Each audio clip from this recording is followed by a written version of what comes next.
Well, I'm Bill Fisher, and I am pleased to be the CEO of the Alzheimer's Association of Northern California, Northern Nevada, a role I have had for about 25 years. We lost my grandmother many, many years ago in an era when nobody said Alzheimer's. Professionals and families said grandma was senile. Lost my mother-in-law about 8 summers ago, and my father passed away at age 90 last March of congestive heart failure, but it was his Alzheimer's that made it hard for my 90-year-old mother to care for him. Tonight's panel is about the role of genetics in Alzheimer's disease. 5.4 million Americans with Alzheimer's today, 15 million Americans with Alzheimer's by the middle of this century if we're unable to alter the course. The Alzheimer's Association is the national movement to defeat this disease. We're proud to be the largest private nonprofit funders of Alzheimer's science, and at the same time we believe that we can impact the quality of life for the people who are going through this journey now. You'll hear from Dr. Edgerly a little later about some of the chapter programs. One I would like to highlight is our work in advocacy and public policy. And I do that because in May of this year, the single most significant thing that's happened in my 25 years with the Alzheimer's Association took place when the Federal Department of Health and Human Services released the first ever national plan for Alzheimer's disease. And this was our baby. We dreamt of it, we helped to write it, we worked the Congress and the administration, and we got the thing passed on a unanimous bipartisan basis, and you don't hear that very often. Now our job is to breathe life into this plan. It calls for effective treatments, which there are not today, but effective treatments by 2025 and a different system of care for people who are living with this disease. So stay tuned and stay involved. We've got a table outside, there are advocacy cards, you can sign up. We've got a great panel this evening, a lot of knowledge here with us, and they're going to share their information. We're going to have Q&A, and when you sat down, you probably either sat on the pencil or you picked it up. There are cards and pencils. As you go through the evening, question occurs to you, write it down. Folks will be picking up your cards later on for the panel to address. Please note that this evening's presentation is focused on genetics and its role in Alzheimer's disease and diagnosis. If you have personal questions about treatments, this probably isn't going to be the evening for that. Panelists will hang around a little while at the end of this, and we'll have snacks outside. I want to thank Janssen for sponsoring this event and helping to create it and put it on tonight. And it's my very real pleasure to bring up first Dr. Stef Heylen. He is the head of Janssen Alzheimer's Immunotherapy, Janssen Research and Development. Research and Development. Stef?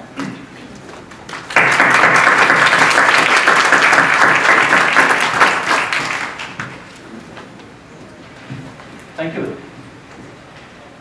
On behalf of Janssen, I really would like to thank the Alzheimer's Organization, our panelists here, but also the volunteers and the members of the Alzheimer's Organization for putting this evening together. I really think this is a very important topic that we're going to discuss. Because as you know, Alzheimer's disease is a tough nut to crack. And we know that firsthand. Janssen is actually, or Janssen Alzheimer's Immunotherapy is a Johnson & Johnson company dedicated entirely to trying to come up with therapeutic agents for the treatment of Alzheimer's disease. And actually earlier this year, in August, we had results of our lead compound, bapineuzumab, who was in this compound in phase 3. And we had results of our 2 large phase 3 trials in mild to moderate Alzheimer's disease. And actually, the compound failed in phase 3. And that was, for us, for the entire company, for all our employees, and also for the investigators who participated, for the patients, for the caregivers, a huge disappointment. A compound that made it into phase 3 and still failed. Nevertheless, I'm here and I'm optimistic. And I'm optimistic for a couple of reasons. This is how science progresses. You do an experiment, You fail, you learn, and you improve. I'm also optimistic because at the same time that the results of our compound became available, a compound from a competitor of us, Lilly, also became available.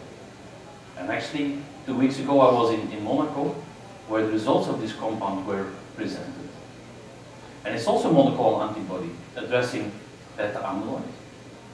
And actually, this compound has been able to show, albeit still a relatively small, but robust effect on mild Alzheimer's patients. So I'm optimistic to see finally that by addressing amyloid in the brain in mild Alzheimer's patients, there is at least some perspective of treatment. These trials were all done in mild patients. We know now that when you have already mild Alzheimer's disease, that there is already a lot of structural damage in the brain. And so one of the lessons that we've learned from these trials is that it's all going to be about earlier intervention, earlier diagnosis, and earlier treatment. I'm also optimistic for another reason. What I see right now in the Alzheimer's field is a tremendous spirit of collaboration. Collaboration between pharmaceutical companies, collaboration between academic centers, collaboration with government organizations. And that's exactly what is needed to bring this field further. And the last reason why I'm optimistic is what already Gil mentioned. The fact that Alzheimer's now really has become a hot topic on the political agenda is absolutely necessary, because right now there's not one single healthcare system in the world that is prepared to address this. And we will have to address this challenge jointly, and everybody has to play his role. Academic centers, governments, and pharmaceutical companies, we all have to work together to address this challenge. Thank you for being here, and I'm really thrilled to be here to listen to a very interesting discussion here. Thank you, Stef. So my task now is we'll hear briefly from each of the panelists a little bit, just briefly about their background, and then we'll get into some serious Q&A.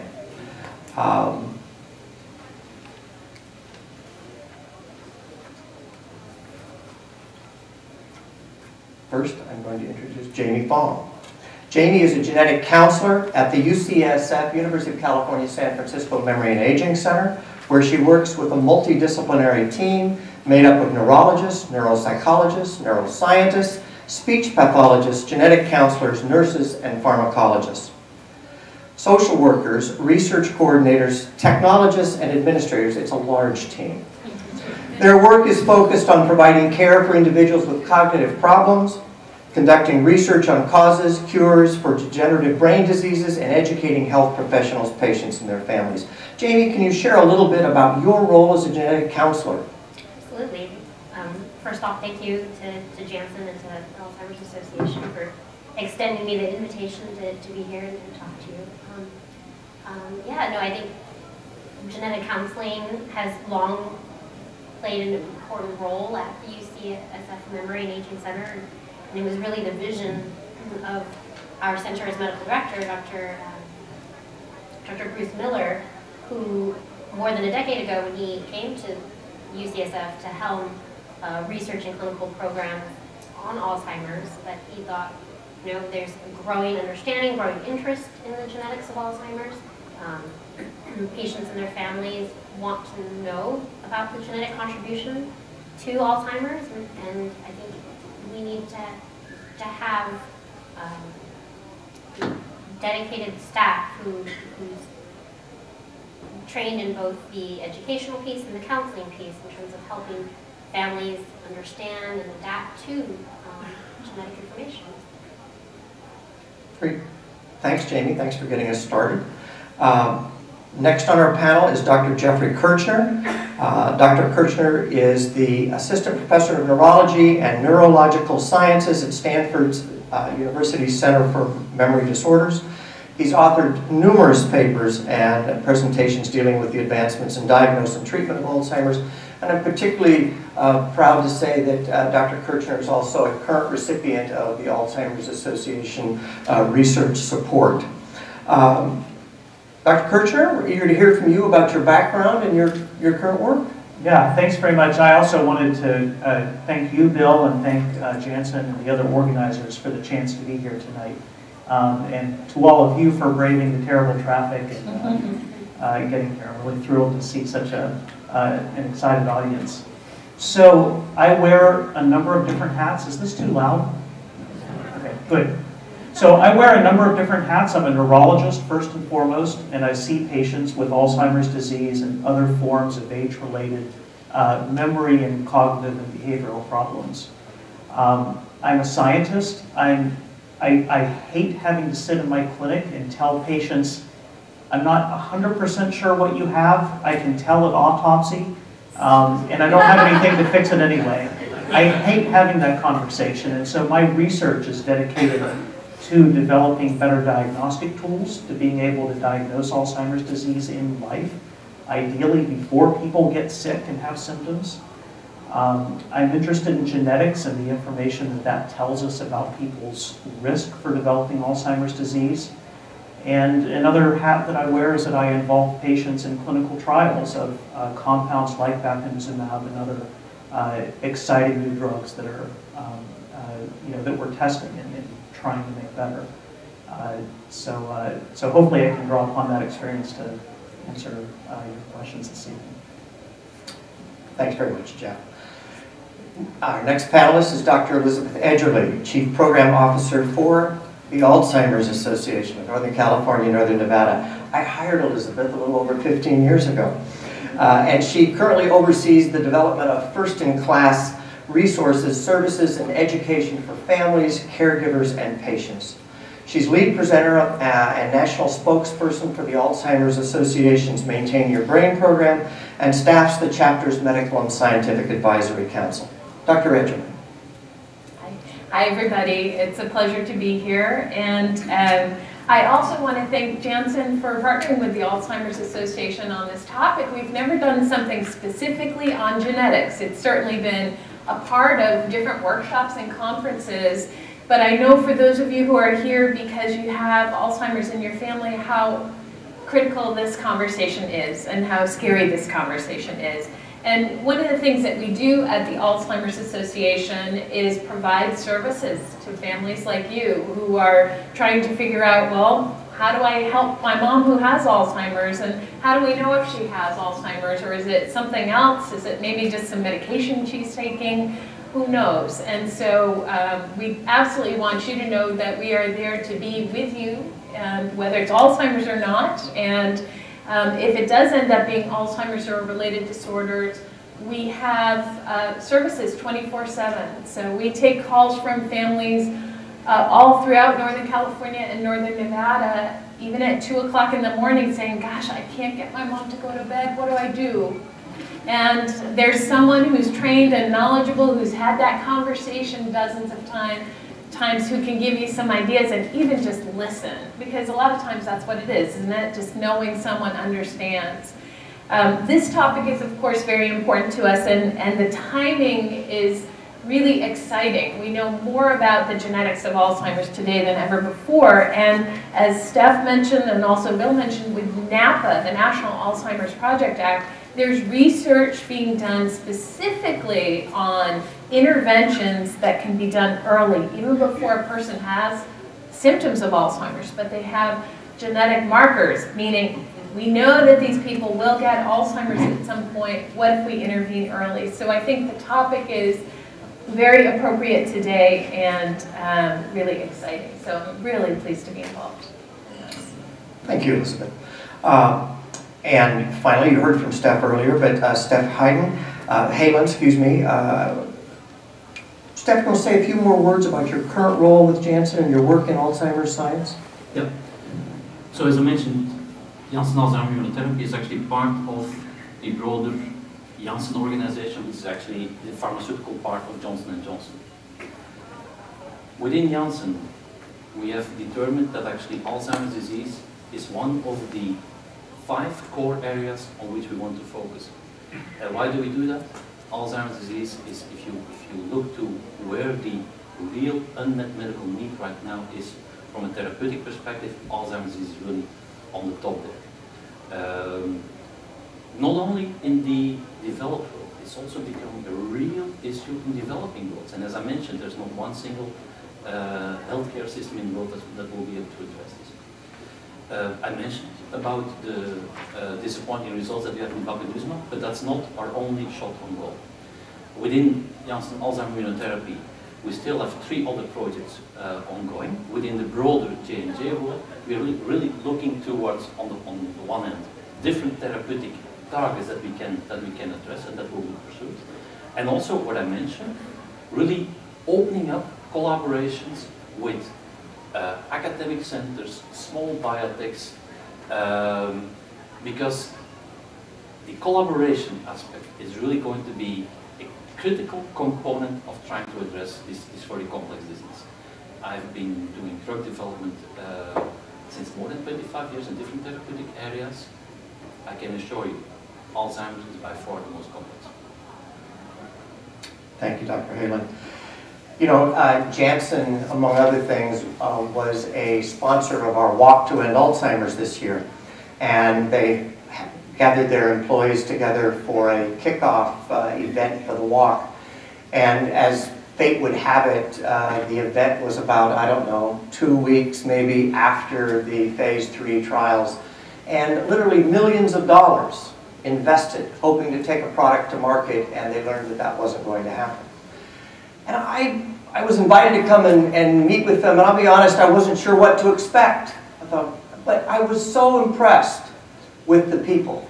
I'd met many of them before, but I was so impressed at how, yeah, they were sobered by it, and for some of them it meant it might mean, you know, they were going to have to change jobs in the near future.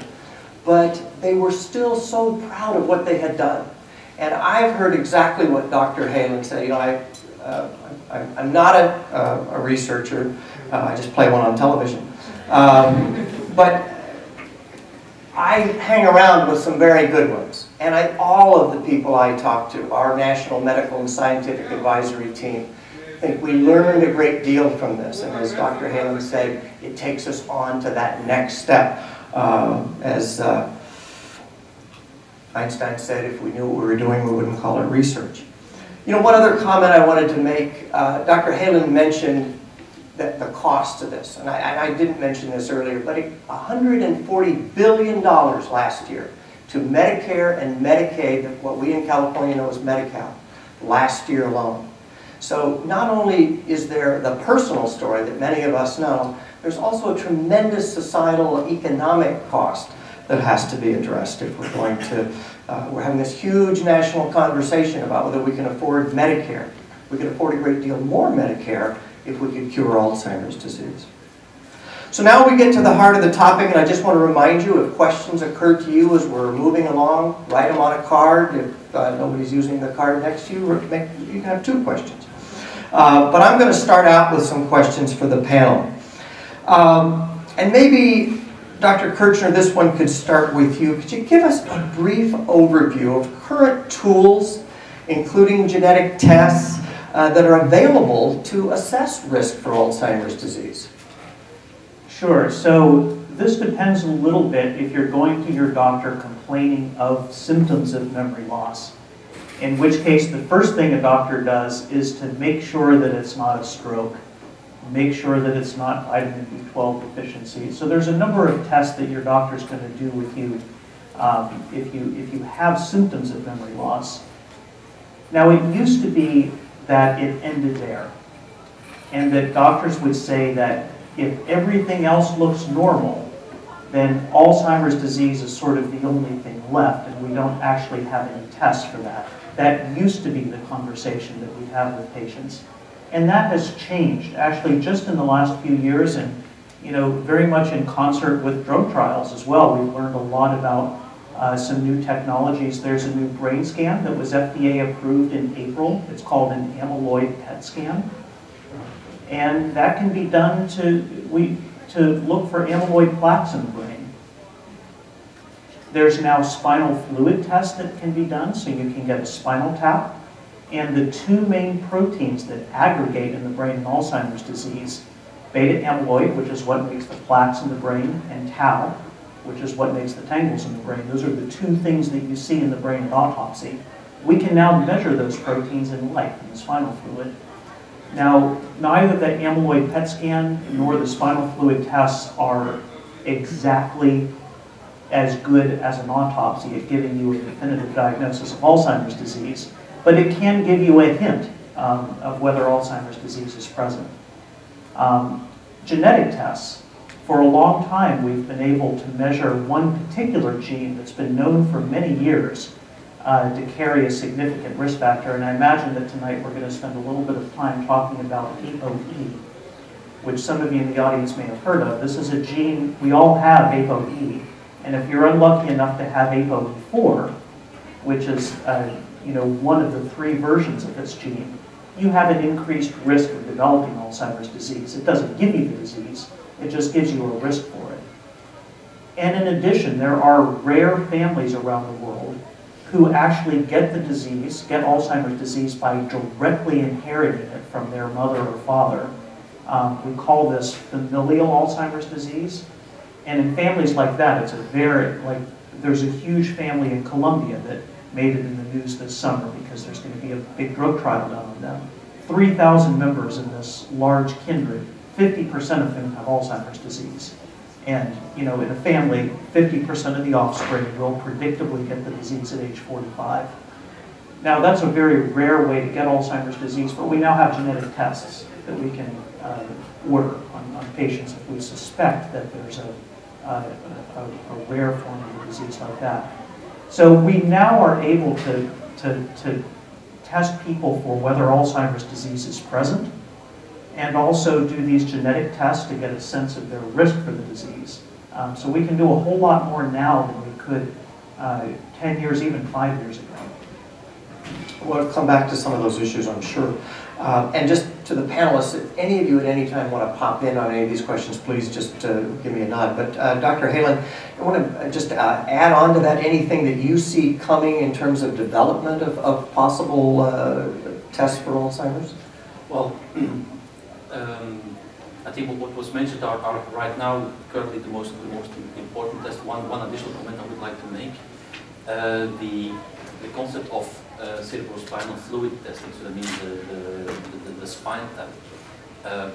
I'm originally from Belgium. I'm actually Belgian, and I noticed huge differences between the acceptability of a spinal tap test between the European population and the US population. Still don't know what the explanation for that is. If in Belgium or the Netherlands you go for a neurological Alzheimer checkup and you don't get the spinal tap, patients will start to protest. While here you really have to drag the patients. And so the downside, of course, of a spinal tap is that you need to do a spinal tap. But it's right now still probably one of the most accurate tests that you can do. And the least invasive. What we are doing based on our current trials is also, is there any other biomarker signature that you could use, which probably which could be plasma-based as some kind of first screening to really see whether it warrants further additional follow-up, for instance, with a PET scan and with CSF. So that's actually what a number of these collaborations between academia and industry are looking for. Is there a plasma biosignature that could be used as a screening test? Right now, it's not there yet. The accuracy is not there yet, but that's what research is for. And again, these huge data sets that have been generated over the last couple of years in these trials, of course, also will help in guiding towards that biosignature. Yeah. Dr. Kirchner, maybe back to you then, and take this where you want, but what do you think, how strongly do you feel, what's the science tell us about the relationship between genetics and risk? That's a great question, and it's something that we continue to learn a lot about as time goes by. So in Alzheimer's disease, by far and away, the #1 risk factor is age. And that's a reproducible finding. The older you get, the stronger your risk. That's the #1 risk. We can't fix that. Family history is probably a #2. And so if you have lots of members of your family who have Alzheimer's disease, kind of like having lots of members of your family who have type 2 diabetes or who have high blood pressure, there's an increased risk that you'll get it as well. And many of the genes that contribute to that risk are not known. A lot of them have been identified. The ApoE gene that I mentioned carries a lot of that risk, but it doesn't carry all of it. There are a lot, there's a lot of genes in our cells, and probably many of them contribute a little bit to a person's risk of Alzheimer's disease. So, every month that goes by, there's another paper published where somebody discovers a new gene that seems to carry some risk for Alzheimer's disease. So this is really a very active area of research. There's no gene that's as powerful as ApoE, but there's lots of genes that have a little bit of power, and I think that's why we see, it's often the case that it's just in families there will be, a lot of family members may have a tendency to get the illness, and that's how we understand it medically. And Jeff, it's true, right? Though that so ApoE4 is the risk factor for Alzheimer's, but there are people, many of them walking around out there with ApoE4 and without Alzheimer's in their 70s and even 80s. And I think it's worth making a distinction between a risk factor versus something that actually gives you the illness. And you're absolutely right. I am sure that there are 95-year-olds out here walking in the streets of the Bay Area who have an ApoE4 gene and are cognitively normal and have no problem with their cognition and don't have Alzheimer's disease. So the vast majority of the genes that have been studied in relation to Alzheimer's disease may confer a risk, but don't give you the illness. And this has a lot of implications. I'm a relatively healthy 40-year-old. Should I be going to my doctor getting an ApoE4 test? And this is a big question. A lot of people are asking this question. When people ask me this, my general answer is no, because what if you discovered that you have an ApoE4 gene? It doesn't tell you that you're going to get Alzheimer's disease. It means you have a risk for it. But it doesn't mean that you're ever going to get it. Maybe in the future, maybe once we have a therapeutic drug that shows promise at preventing the illness in somebody who has risk. And this is something that we're studying in this Columbia family that I mentioned, and in other people who have autosomal dominant Alzheimer's disease. So I mentioned I was going to make a distinction between genes that give you a risk for the disease versus genes that actually give you the illness. And that family that I mentioned in Columbia and other families scattered around the world, those families are rare, but they actually have genetic mutations that directly cause the disease. And so in those families, you can do a genetic test of a baby and know with absolute certainty that if that baby doesn't die of something else in the next 4 decades, they are going to get Alzheimer's disease because that gene gave them that disease. But that's an important distinction to make. And whether or not to get testing for a particular gene, you have to know whether that gene is simply a risk factor or whether it's a causative mutation. Great. Dr. Edgerly, you do a lot of public speaking to lay audiences, and people come to us, I know, with their concerns about the inheritability of Alzheimer's. And what sort of assumptions do you hear people put forward, and how do you think the public thinks about this issue? Well, I think Dr. Kirchner covered some of the misconceptions, if you will, that we'll see in terms of thinking that it's a yes-no phenomenon, meaning if I have the E4 gene, I will get Alzheimer's. It's not exactly true. I know it raises my risk, but it doesn't necessarily mean I'm going to get Alzheimer's. But the reverse is also true. Let's say I get the test done and I don't have E4, woohoo! That doesn't mean I have the get out of Alzheimer's free card. I still can get Alzheimer's. And so it's tricky because you sort of want to be able to know yes or no, am I going to get it? with the exception of the deterministic genes that we call familial Alzheimer's, that's not how the risk factor genes work. And I think that's confusing for people. You think it's going to be definitive. The other confusing part of this that I've seen is many times families don't know if their parent had Alzheimer's specifically. They often are diagnosed with dementia or senility, right? And especially if you're talking about grandma from years and years ago, people don't know whether it was Alzheimer's. And it makes a difference when we're talking about genetics. I was mentioning to Jamie earlier a woman that I spoke with on our helpline years ago who decided after genetic counseling that she really wanted to get testing done. And she felt it was the right decision for her. Well, what the genetic counselor discovered was that her parents, whom she thought both had Alzheimer's, didn't actually have Alzheimer's. One parent had vascular dementia, and the other one had dementia not otherwise specified. So in the end, they realized that because both her parents didn't have Alzheimer's, she didn't necessarily have that much higher risk. And so we need to be precise. When we talk about the E4 gene, we're talking about Alzheimer's specifically, not dementia. And as you probably know, not all dementia is caused by Alzheimer's. It's about 60 to 70% of people with dementia have Alzheimer's. But I do think that's confusing for people, that we need to be really particular about what the disease was that grandma had and what risk factors are associated with that disease. So Jamie, you're the one here who actually talks to people and helps them understand these very complex issues and sort through their fears and their what-ifs. Talk a little about this. Yeah, no, it can be a very complicated conversation. You know, I think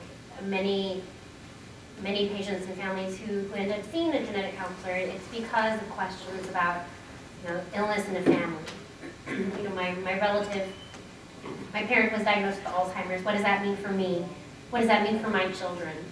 And I think, you know, talking about family history becomes so important.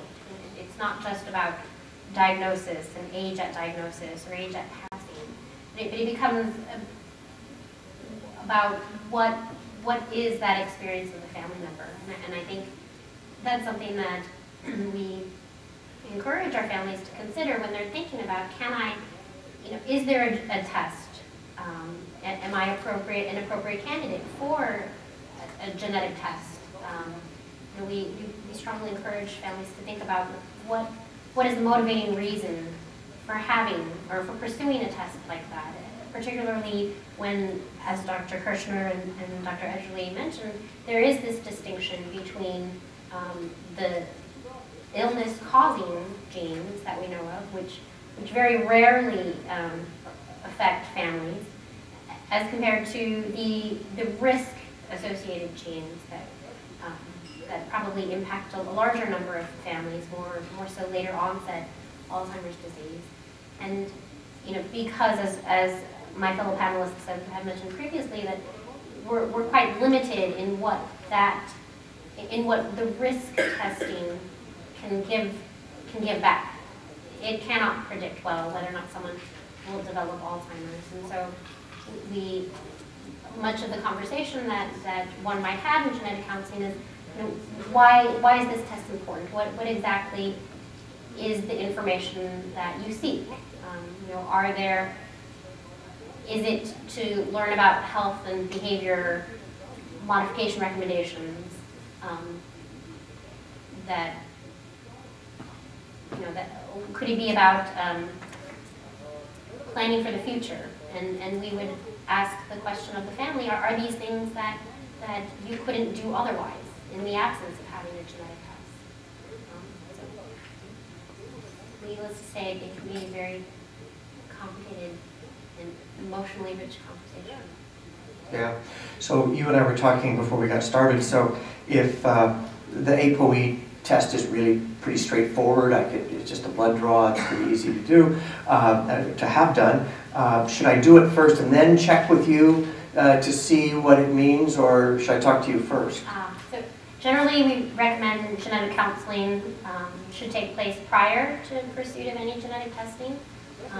a big part of what genetic counseling is about is a conversation about the pros, the cons, the limitations of the technology that we have. And so we think it's incredibly important to have that conversation ahead of time so that families can be prepared for the kinds of information that they might get back.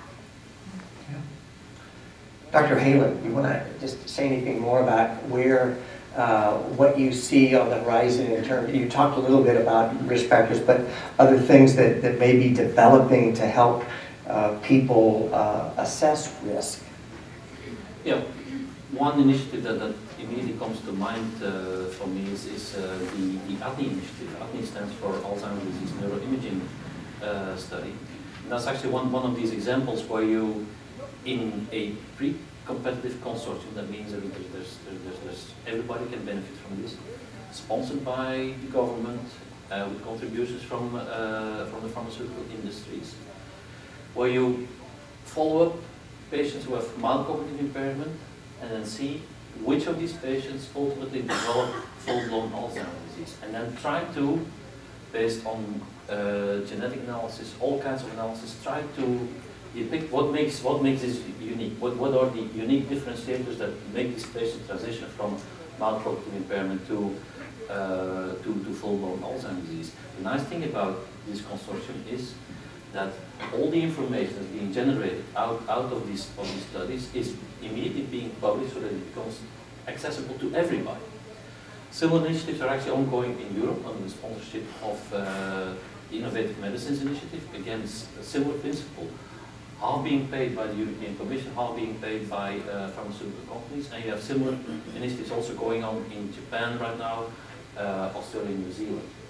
And these are very expensive and very complex initiatives, but it's neat because, again, if you talk about a disease such as sporadic Alzheimer's disease, where you indeed have probably multiple factors contributing to ultimate development disease, you need large patient data sets to be able to extract any potential signal out of that. So the good news is that these initiatives are ongoing.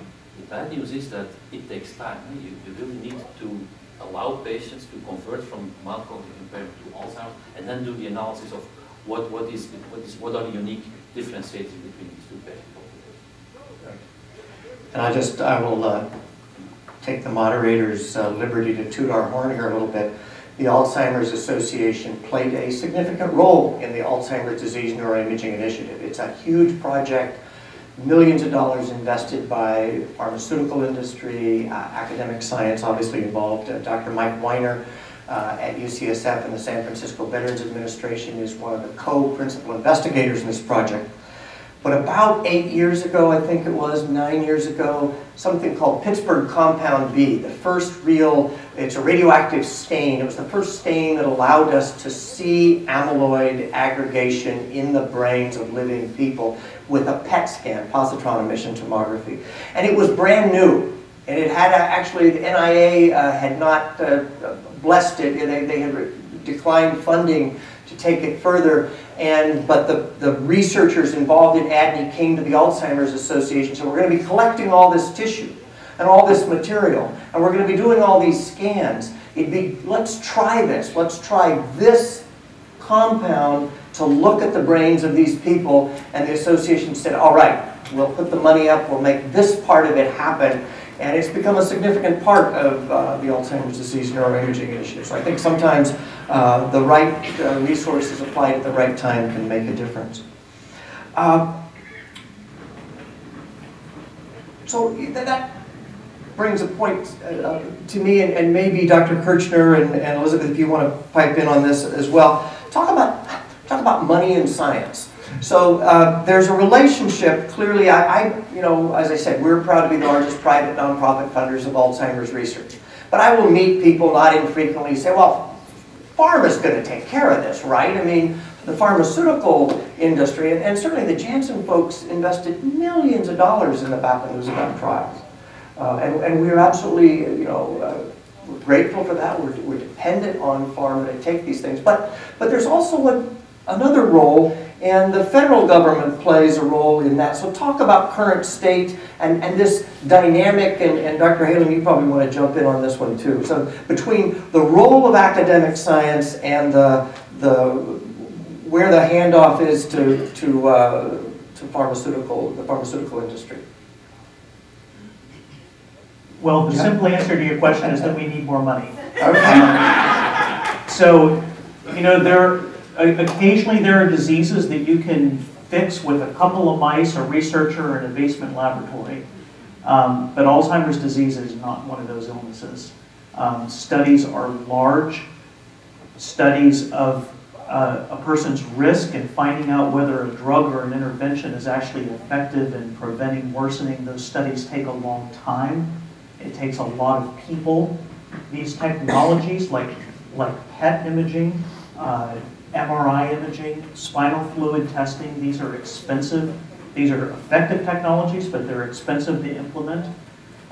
It takes a lot of money, and I think it takes an intersection of government, of private foundations, and other sources of money to make it work. We need industry to be involved in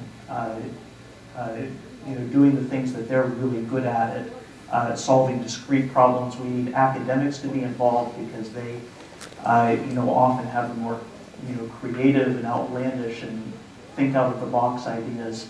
And we need the government to be able to fund all of that and make it work. So it's an expensive endeavor.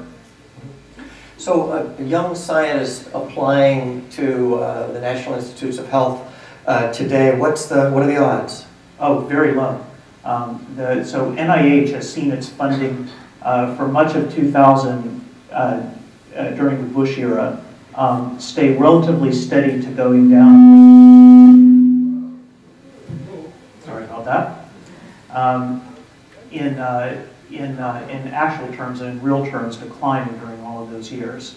And with the economic crisis and with the fiscal cliff, there's a huge cut to NIH that's literally on the horizon that a lot of scientists don't even know about, that is a real threat to the NIH. Right now, for an R01, for an established investigator, less than 1 in 20 grants are funded. So it's really that odds. Elizabeth, want to add anything to that? Assuming this won't do that again. I keep turning mine off because it was you. It's the combination. It's the tunnel effect. Just one thing to add, it's really appalling when you look at how funding is divided up. And of course I'm biased around this, but when you look at $6 billion a year for cancer, $4 billion for heart disease, $3 billion for AIDS research, and then less than $500 million for Alzheimer's. And when you look at the number of people affected, you can just see that it's out of whack. And the good news is the wonderful advances that have happened in cancer, heart disease treatments, and AIDS research. You can see that it pays off. I have a very close friend whose life has been saved by one of these treatments that just came out, and I'm so grateful. He was going to die probably a year or two ago, but because of the biotech treatments that they came out with, it's incredible. And I want that for Alzheimer's. And genetics fits in here too. And the study we've referenced a couple of times is funded through NAPA. There's this new study looking at this family in Colombia and trying to do an intervention much like bapineuzumab early before they show symptoms. And can you imagine how different it would be for us if we knew who was going to get Alzheimer's and we could treat it before the symptoms occurred? It would be like you go to get your colonoscopy and you get tested for Alzheimer's before you have any symptoms, and if you have the markers so that you will get Alzheimer's, you start taking the intervention. What a different world it would be for us. We'd have other problems probably. We'd have to figure out how to afford those treatments and how to make sure people get the testing done and all that. But wouldn't that be a great world for us to, those problems we'd like to have, I think. So genetics does play a role in this. Dr. Heylen, do you want to say anything about how your world in the large scale, trying to mount large-scale trials, relationship to sort of the basic science and academic science? It was already mentioned that what we're good in is when what we're good in as a pharmaceutical company is when we have a identified compound to really do all the clinical trial tests to lead that to registration. What we are probably not so good in, and that's where we have to rely on academia and small biotech companies. That's why I really believe that this type of ecosystem where you really stimulate innovation and that you collaborate together. Where we're not so good in is really coming up with these innovative ideas, and that's where we have to rely indeed on academic bright ideas and biotechs. And it's indeed very concerning to see that both from the funds that academicians get and also the difficulties that small startup biotech companies face when they come up with a proposal for a CNS compound or an Alzheimer compound. It's actually, the environment has become much tougher. In a previous life, I was developing drugs for HIV. What made really the difference in HIV is actually two things.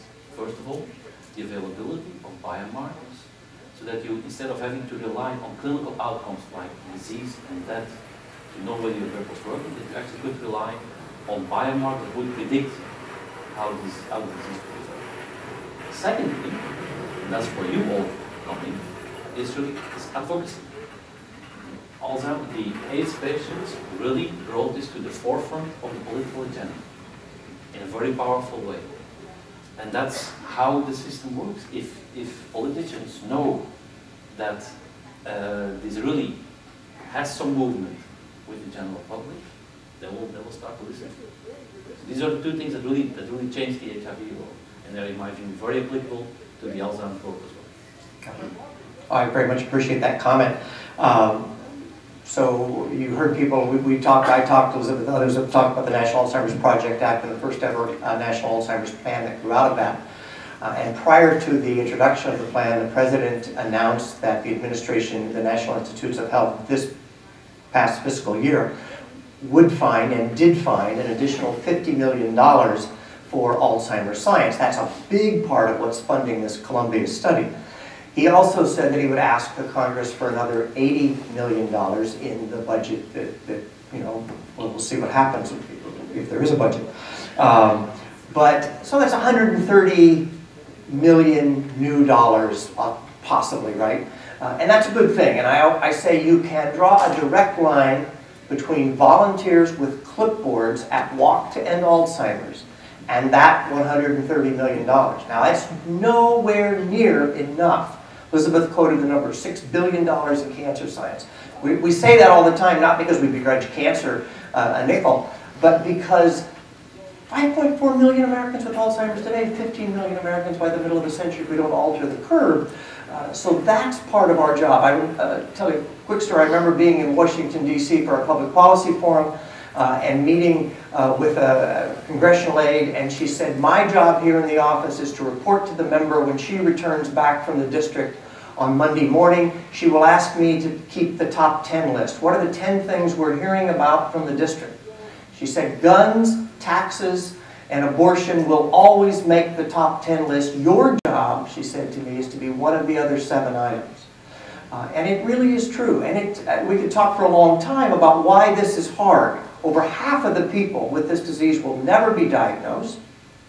There's a lot of fuzziness about, well, you know, Mom, met a stranger not long ago who said, well, at the end there, you know, Mom didn't know the names of the kids anymore, but I don't think she had Alzheimer's. I'll bet she did.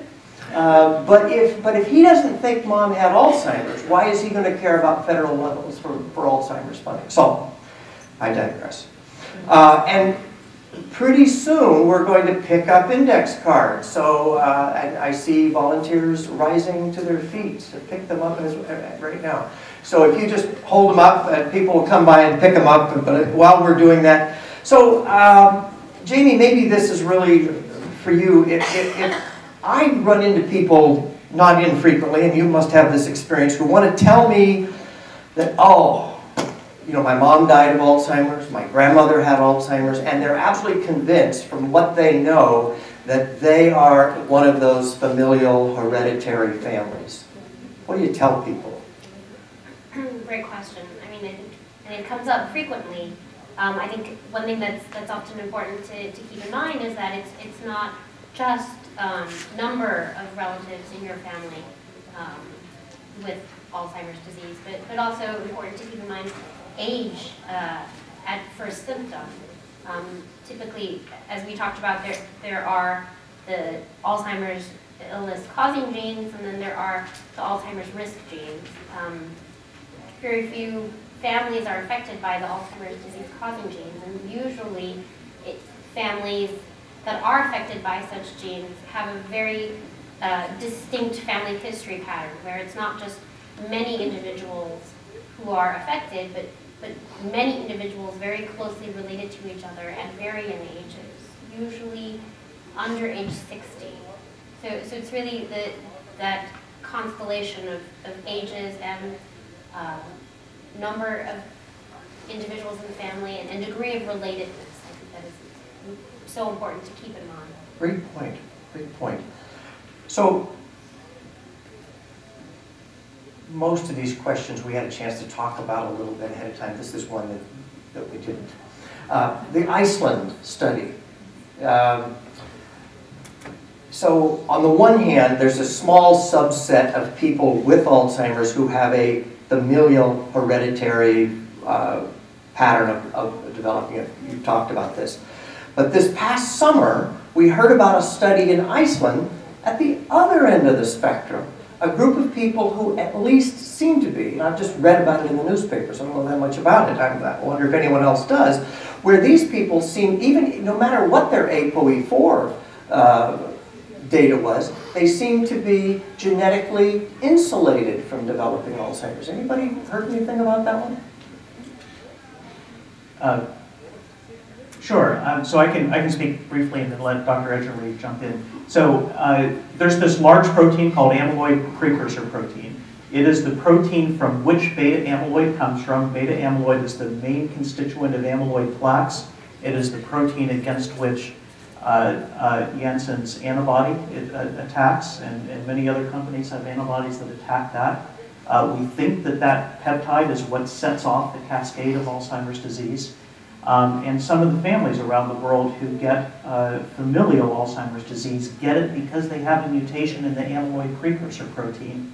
This family in Iceland happens to have a different mutation in the amyloid precursor protein that makes it so that that beta amyloid peptide can't be produced as well.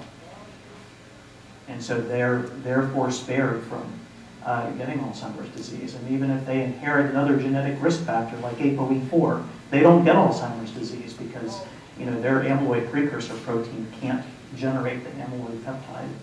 So I know that's a lot of science, but it was a really interesting discovery, and I think it helped. There's a big debate in the field right now about whether just how important is amyloid, and I think that this Iceland study helped to show that it really is an important protein. Yeah, I would like some of that, please. That's what I was going to say. I wanted to find out. So, is it out? How about in the United States? Are there families in the United States who have this? And it's very, very rare for people outside Iceland. I don't remember the statistics off the top of my head. You may, of the incidence in Iceland, even then it's not that common, but in the United States it's exceedingly rare. But if you have Icelandic relatives, you might want to check into this one. That would be good. And I think we don't know what the incidence is. I think that probably every Bruce Miller and other head of an Alzheimer's disease research center is going back to their DNA database of patients to search for it to see how many. Interesting. Yeah, Interesting. so we don't know yet. But it certainly caught people's attention. Elizabeth, Jamie, you want to talk about what? I've never sought out a genetic counselor. Are they in the yellow pages? Are they easy to find? Are there lots of them? I can speak to that. There are about 3,000 genetic counselors nationwide, and it's a small but growing number. I think oftentimes genetic counselors receive referrals from physicians, from neurologists, or primary care physicians. Another way to seek out a genetic counselor is often through the Alzheimer's Association. The association has great tabs on providers in the community who could help best answer questions about family history. And then there's also the National Society of Genetic Counselors, which has a website that is searchable by specialty, by zip code. So you can enter your zip code, you can enter interest in neurogenetics, and you can pull up a genetic counselor in your area. But I would add that if you're going to a doctor at a major institution like UCSF or like Stanford, we employ genetic counselors at Stanford. So if you go to your doctor and that discussion with your doctor gets to a point where you start to talk about genetic testing, your doctor will help to link you up with a genetic counselor because your doctor will know one who understands the disease that, and the particular genes that you're going to be testing for. So that's often the best way, I think, to get linked up with a genetic counselor is to take a, to do so through your physician. Yeah. So probably many people recall it was a few years ago when there were storefront scanning operations that were set up where you could come and get full body scans and it would tell you something about yourself. There's already a fairly high profile firm here in the Bay Area that offers genetic screening. Just from a market perspective, do you expect to see more of this? And Jamie, so that question's open to anyone, and then maybe Jamie, you could reflect on sort of what, again, it seems to me, it ties to this notion of does it happen in concert with or in the absence of some conversation about counseling about expectations?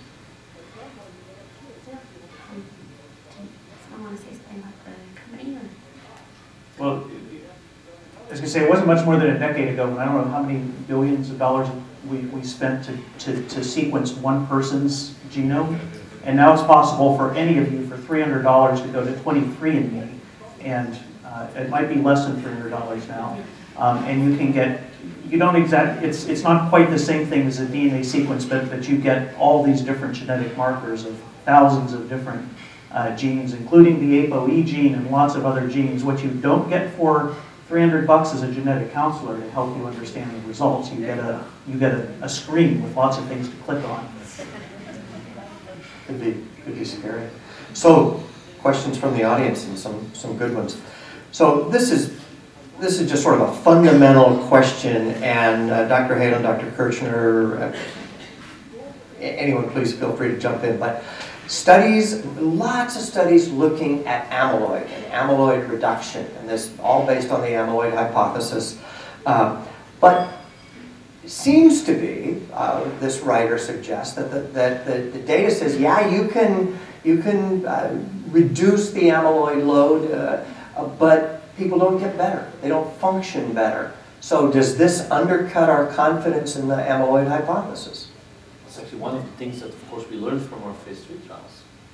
That, again, in mild to moderate patients, reduction of amyloid in itself is probably not going to be enough.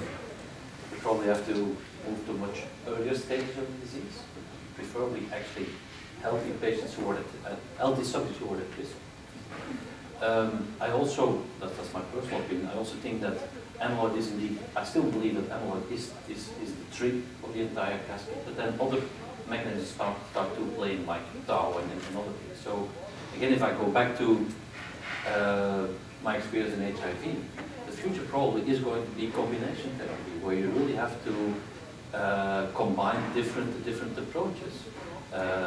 Maybe an amyloid approach, a tau approach, hopefully also some symptomatic approach that could improve the remaining cognitive capacity that we still have. In life science, it's very unusual that with one magic bullet you will be able to address everything. I don't believe that. It's really trying to sort out which of these combinations actually will make sense. Going back to the Iceland study, I think everything still points out to the fact that at the base of it is still amyloid. That's, I think, and that's in my view also one of the side effects actually of the Iceland study, because everybody was starting to doubt about the amyloid hypothesis, etc. I think the Iceland study again has confirmed that amyloid is probably at the core of the disease.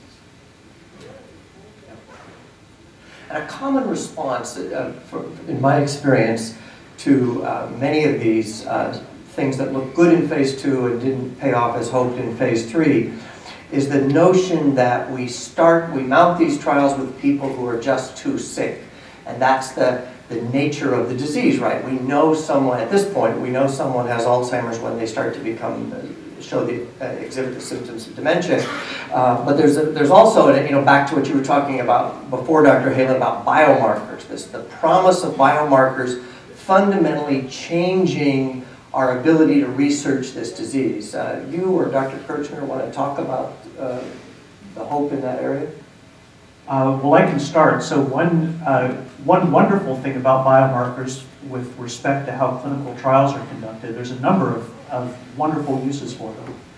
One is that when you start your clinical trial, you can be as confident as you can be that every patient who gets enrolled actually has the disease of interest. Believe it or not, but in older studies, meaning a couple of years ago, as many as 30% of people in whom the doctor's best guess was that this is Alzheimer's disease, as many as 30% of those people don't have an amyloid PET scan that's positive, which means pretty much with almost a certainty they don't actually have Alzheimer's disease. So I think a lot of clinical trials, including the bapineuzumab, probably ended up enrolling a lot of patients who didn't actually have Alzheimer's disease, and you wouldn't expect them to respond to a drug that attacks beta amyloid. But newer trials now, in order to become a candidate for that trial, you have to have biomarkers that are consistent with you having the illness of interest. The second way in which the biomarkers are really useful is over the course of the trial. Of course, the most important thing that you want to know is whether the patient is getting better, whether their memory is getting better. And at the end of the day, that is the gold standard, and that's what your drug has to accomplish. It has to make somebody's memory better. But you might be able to tell after a much shorter period of time, maybe in fewer patients, whether the amyloid level in their brain is getting better or other biomarkers are getting better. And it might give you a foretaste of how likely it is and how worthwhile it is to actually follow your drug for the year and a half it's going to take to find out if there's really been an effect on memory. So it's helping us to be able to gauge earlier on whether the drug is going to be helpful or not. So I think those are the two ways that biomarkers are really changing the way that clinical trials are being conducted. Related to that, a questioner writes, so what's the rationale for selecting the Columbia group of people at high risk of Alzheimer's disease? Will the finding then apply to a generalized population?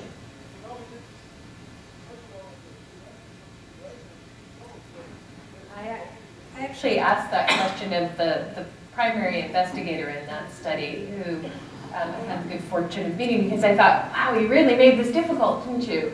You made it so that you're testing the drug on people who get it in their 40s with what I think of as one of the strongest genes you can have. If you live long enough, you will get Alzheimer's. And they said, yes, we are, because we know that these people, we can identify them before the symptoms occur. So on the one hand, if it fails, I don't know as they'll be able to say, this is a failure for everyone who has Alzheimer's.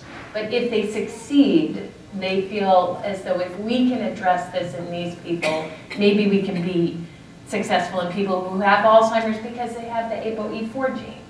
And I thought that was interesting. I don't think there's any perfect way to design these studies. If there were, we would have done it already. But this is an opportunity where you can find a group who is asymptomatic, and it really goes back to Dr. Heylen's comment, is if you can treat them, address this before the amyloid is deposited, maybe you can prevent this cascade, this whole series of events from occurring. And if you can stop that, maybe you can prevent Alzheimer's altogether. But I think there's no easy way to identify it yet. And maybe that will change as biomarkers are even better. So the spinal tap might be a legitimate way to see, gosh, I have a positive spinal tap test without symptoms, maybe I should be in a study and test it on me. And that probably will happen in the near future, where they're going to set that up. But this seemed like an interesting, good place to start. maybe a couple of additional comments. Sure. So indeed, this is really being considered as some kind of a proof of concept. If it works in this population, the likelihood that it will work in sporadic cases of Alzheimer's disease, of course, is also high. Is it an absolute guarantee? Of course not. The other important aspect is, of course, also these subjects, because they're not yet patients, these subjects know with very high likelihood that they're going to develop the disease. And so this is a very motivated group who are willing to take experimental drugs because they know what the futures look like. They've seen this with all their relatives. So again, from a personal motivation point of view, this is a highly motivated group.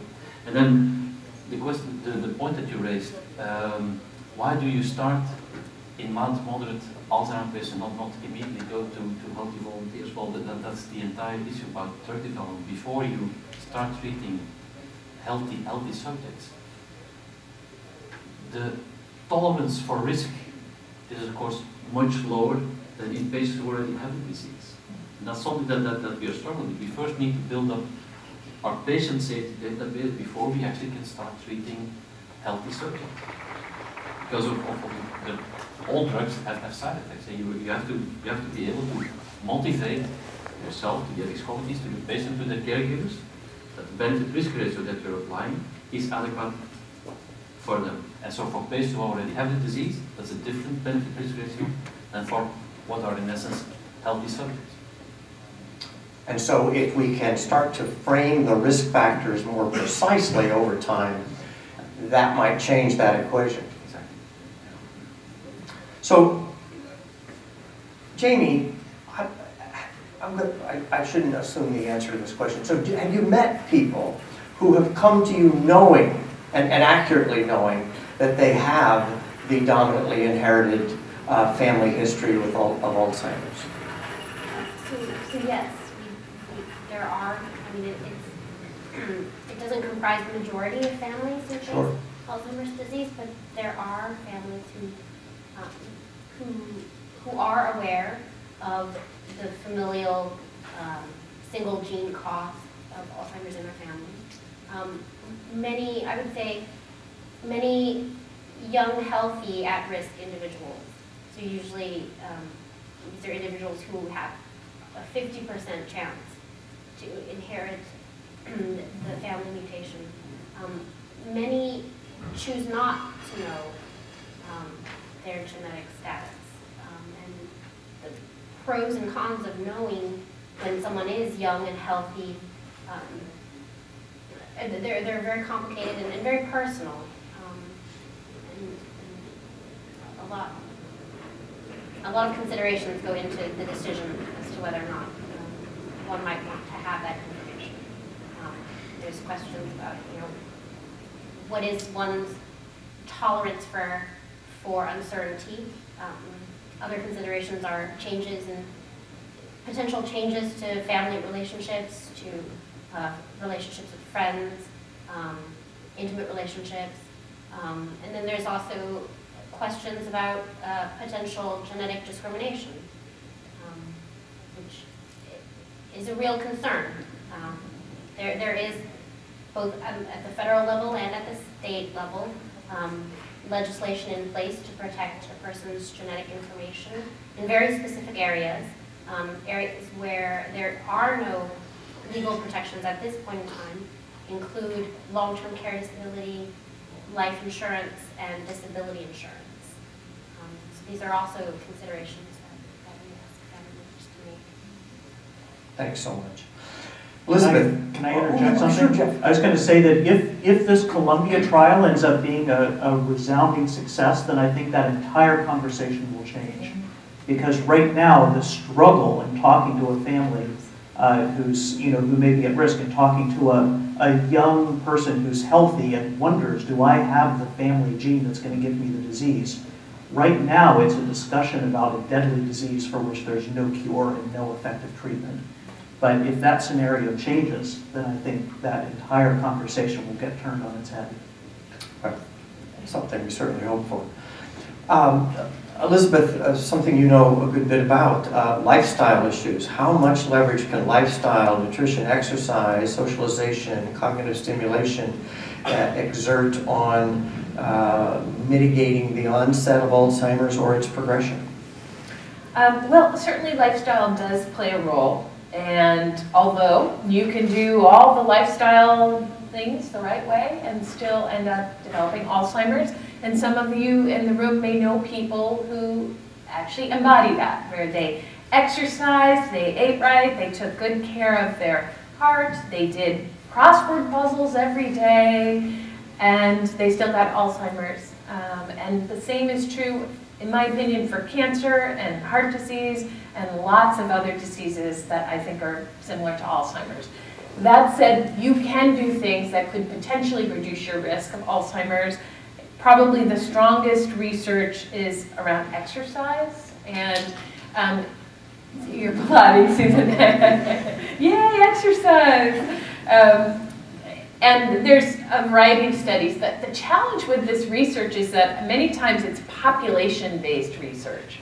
And so the more we're able to set up experiments and put people into different experimental groups, the stronger the results are, the more confident we are that, say, exercise was the key variable. And there are studies that are taking place around just brain health that show that people who exercise more may even have a larger hippocampus, which is part of the brain that is related to new learning.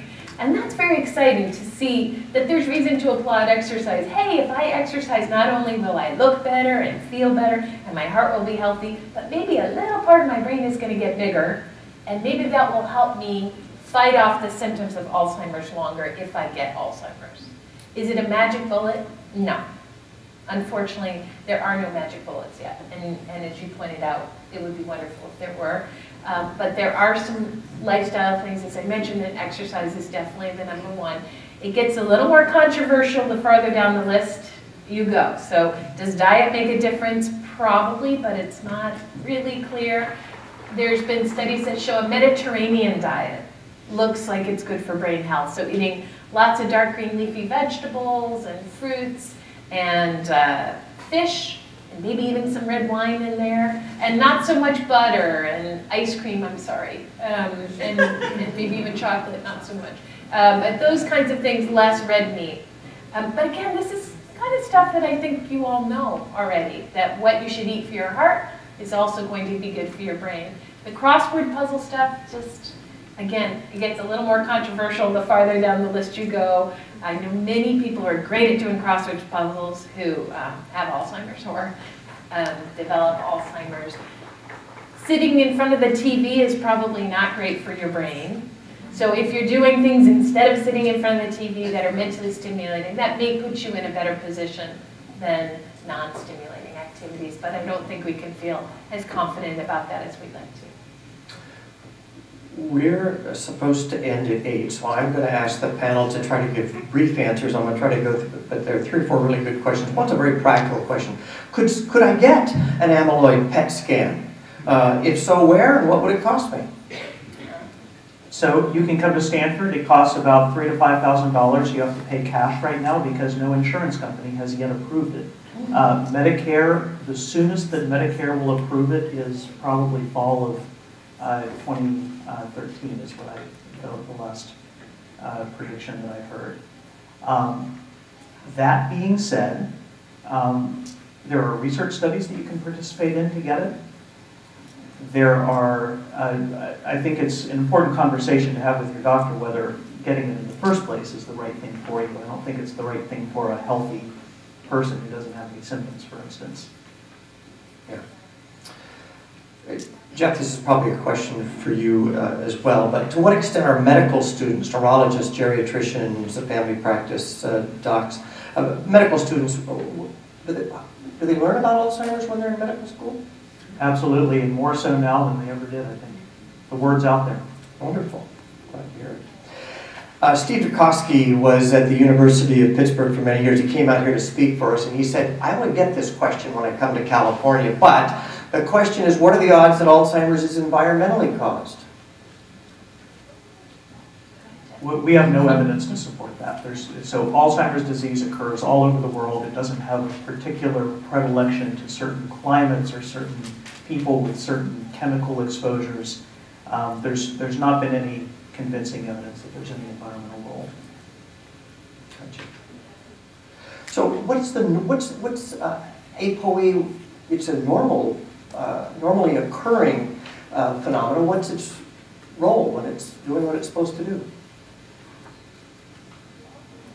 So ApoE is a protein that's important for cholesterol transport in the brain. We don't know all of its roles, and we don't know exactly what would go wrong if you didn't have an ApoE protein. There's a lot of researchers, especially at the Gladstone Institute at University of California, San Francisco, who are actively studying exactly what it is that ApoE does. We have a partial understanding, but not a full understanding. It seems to be an important protein for just normal brain function. And it's one version of it that, for reasons that are not entirely known, carries this risk for Alzheimer's disease. No direct connection between the cholesterol role, though. It probably has to do with a side effect of the protein on beta amyloid metabolism.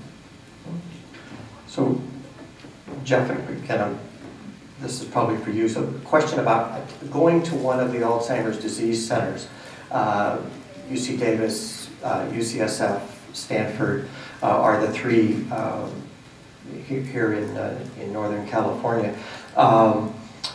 What should a person expect? They go expressing concern about memory deficits. What kind of, what would that experience be like?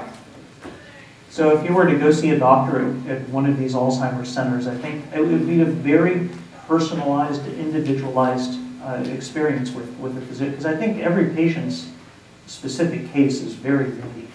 And trying to talk about exactly what, hearing about the symptoms, what the patient's concerned about, and coming up with the right menu of tests to try to answer their questions and try to understand what's going on with them. I think it's a very personalized, individualized experience. Elizabeth, say a few words about, so one of the things in my experience, 25 years with the association, is the changing face of this disease. I used to say when I began that I worked for the Alzheimer's Association, but I don't see people with Alzheimer's disease. That's not true anymore. Talk about that. Talk about, so someone is in the early stages of Alzheimer's disease. What's available for them? Yeah, and it really has changed. And the good news is that people are more aware of what the symptoms are, the risk factors and warning signs, and they are getting diagnosed earlier. And what that allows them the opportunity to do is to learn about the disease and how they can cope. And many people are in our support groups for people in the early stages, or come to workshops to learn about Alzheimer's, learn coping strategies, learn how to plan for the future. Because if I were diagnosed with Alzheimer's after I got over the shock and started to learn about the treatments, I know that I would need to put some things in place so that I legally will be okay, and financially hopefully will be okay, and that my husband knows what my preferences are. And those kinds of conversations would need to happen while I'm able to have those conversations. So a big part of what we do with people in the early stages is engage them so that they can talk with others in that same position. The other piece, though, goes back to something we were talking about earlier, and that's advocacy. And Stef mentioned about HIV and AIDS advocates who were there saying, look, I'm going to die if I don't get help. We need money for more research. And we're seeing more people with Alzheimer's who are speaking out publicly and testifying in front of political bodies, in front of public audiences to raise awareness, so that we are seeing the face of Alzheimer's, and it's an intelligent, articulate person who you would never even know had Alzheimer's if they didn't tell you. And so having people who are champions for the cause, who can speak out while they're able to speak out, is incredibly valuable, and we're so grateful for those who are able to do that. Not everyone with Alzheimer's is able to do that. Some people don't have the awareness of it, or they're diagnosed too late, or it's not something that they're drawn to. But I feel very fortunate that we have some incredibly wonderful people involved with our chapter who are amazing champions for the cause. Yeah. That's one of the other parallels that there are between Alzheimer's disease and HIV. The disease is still associated with stigma that affects, of course, the patient himself, but also the caregivers. And it's actually up to all of us to really make sure that we break down that stigma around Alzheimer's disease, because that's the first step to really bring it to the forefront. Yeah, wonderful, wonderful comments. Jamie, have you ever had the experience, so your center, among other things, is an excellent source for the differential diagnosis of dementing illnesses. And so when someone is diagnosed then with probable Alzheimer's disease, do you have the experience of talking to children, to their children, about what this means then that mom or dad has Alzheimer's? No, absolutely. It is very much a family experience. Simply because the energy and time that caregiving plays a big part in the family experience of the illness. And so yes, we often speak to children, and many times the questions are not just about helping the parent with the day-to-day, but also, you know, what does their parents' diagnosis mean for them? And that can be a tricky conversation, you know, for having one parent or another first-degree relative with Alzheimer's does increase one's risk for Alzheimer's. You know, as my fellow panelists mentioned, we're all at risk for Alzheimer's disease, and age is actually the biggest risk factor, but family history does play a role, and its degree of relatedness that factors into how much increased risk one is at. And so a lot of the conversations that I have with individuals, it comes about how can we adapt to living at that increased risk. And you know, a lot of it often involves thinking about you know, ways that we can control certain aspects of our life, of our lifestyle. You know, Dr. Edgerly talked a great deal about physical activity and to some extent staying socially, mentally engaged. And also, there are options for research for children of individuals with Alzheimer's, and that's also something to keep in mind. And that's something that I often talk about with children. Wonderful. So I think we're coming to the end. I'm going to end with so questions that I got here that I'm not going to ask you. Where's recent funding going? What types of studies are out there? And what looks promising? So that's going to be sort of our summation. Maybe all of you could talk briefly about what you see as the hope. What's the thing out there that excites you, that you have some glimmer of, that you think well, offers the most promise and the most hope for our future? And I'm happy to hear from all four of you on this. So, what I already mentioned, so the availability of the solanezumab data very recently. So it's also monoclonal antibody that addresses amyloid. And again, the effect was not really spectacular, but again, we're talking about mild patients, so patients with already very significant brain damage.